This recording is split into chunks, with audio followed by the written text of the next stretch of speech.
গতকালকে সারা বাংলাদেশে সংবাদপত্র ছড়িয়ে পড়েছে যে পারভেজ হত্যায় 2 শিক্ষার্থীকে আটক করা হয়েছে।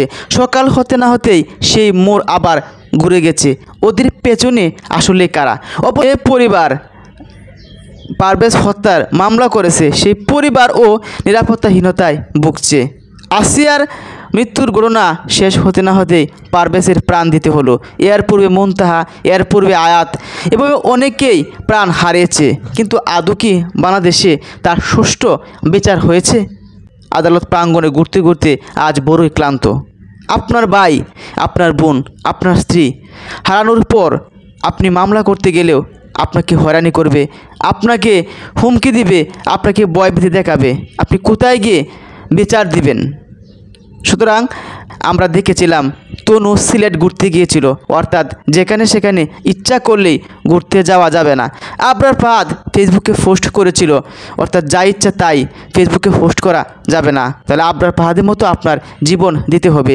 তারপর আমরা দেখেছিলাম যে তোফাজ্জল পেটের ক্ষুধা, তিনি ভাত খাইতে গিয়েছিল, অর্থাৎ যেখানে সেখানে ভাত খাইতেও যাওয়া যাবে না। তাহলে এভাবেই প্রাণ হারাবে আপনার, আমার, আপনার সন্তানের, আপনার ভাই বোনের, আপনার শিক্ষার্থীদের।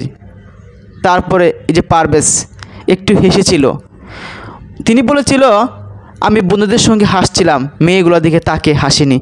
আর হাসি বা দিল, তাহলে হাসির মধ্যে কি একটা মেয়েকে উত্ত্যক্ত করা হয়েছে?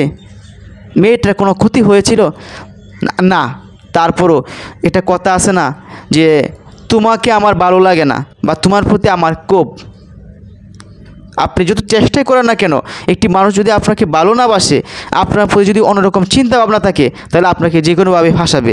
পারভেজ হত্যার পেছনে অ্যাকচুয়ালি মূল হোতাকে, কেনই বা তাকে একটু হাসির জন্য হত্যা করা হলো, এটা সুরাহা এখনও খুঁজে পাচ্ছি না। কেনই বা গতকালকে নিউজ প্রকাশিত হলো যে পারভেজ হত্যার 2 ছাত্রী আটক। রাত শেষ হতে না হতেই সকালে শুনলাম মোড় ঘুরে গেছে।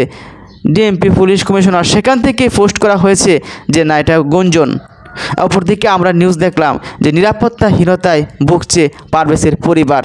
সন্তানকে হারিয়েও মা, বাবা, ভাই, বোন, আত্মীয় স্বজন নিরাপত্তাহীনতায় ভুগছে। আমরা কোথায় আছি? কোন দেশে বাস করছি? সত্যিই এর শেষ সমাধান কবে পাবো জানি না।